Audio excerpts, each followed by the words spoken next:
வணக்கம். நாம பல சமயம் மத்தவங்கள பார்த்து அவங்கள மாதிரி ஆகணும்னு நினைப்போம் இல்லையா? ஆனா அப்படி நினைச்சு நம்ம கிட்ட இருக்கிற பலத்தையே மறந்துட்டா என்னாகும்? வாங்க, இந்த கேள்விக்கு ஒரு சின்ன கதை மூலமா பதில் தேடலாம். கதைக்குள்ள போறதுக்கு முன்னாடி இந்த ஒரு விஷயத்த யோசிச்சு பாருங்க.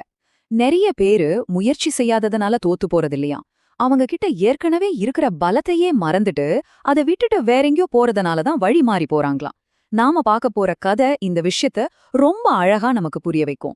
சரி, வாங்க கதைக்குள்ள போலாம். இது ஒரு காகத்தோட கதை.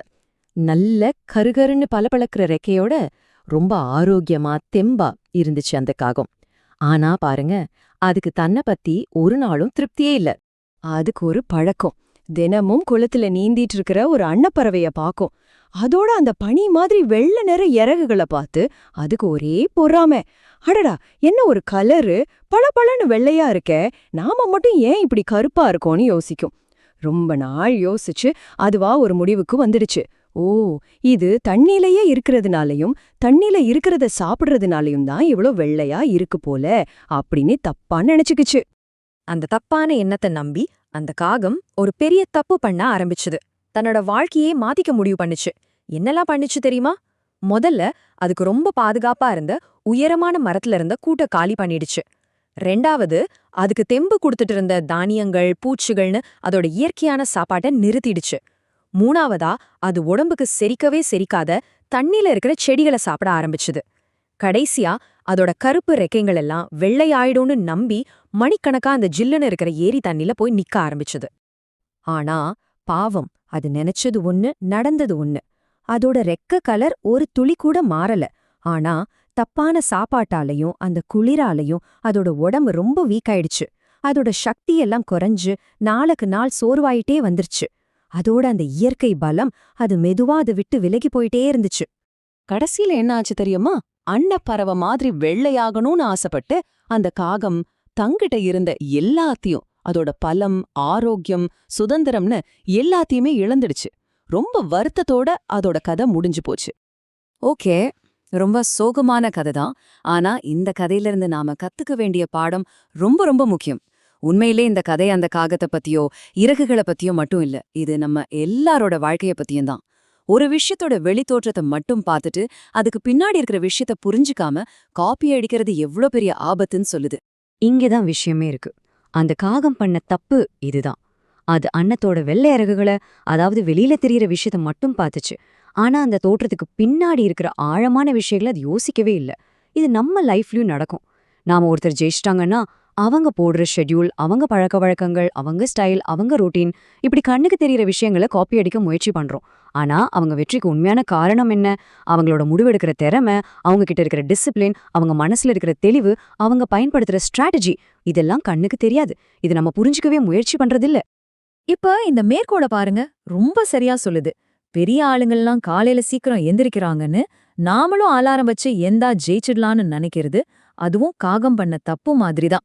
விஷயம் அலாரத்துல இல்ல, அந்த நேரத்தையும் சக்தியையும் முடிவுகளையும் எப்படி கரெக்டா யூஸ் பண்ணணும்னு தெரிஞ்சு வச்சிருக்கிற அந்த மூளைதான், அதுதான் உண்மையான பலம். சரி, இதை எப்படி நம்மளோட சொந்த வாழ்க்கைக்கு எடுத்துக்கிறது? இதோட முக்கியமான பாடம் ஒண்ணுதான்.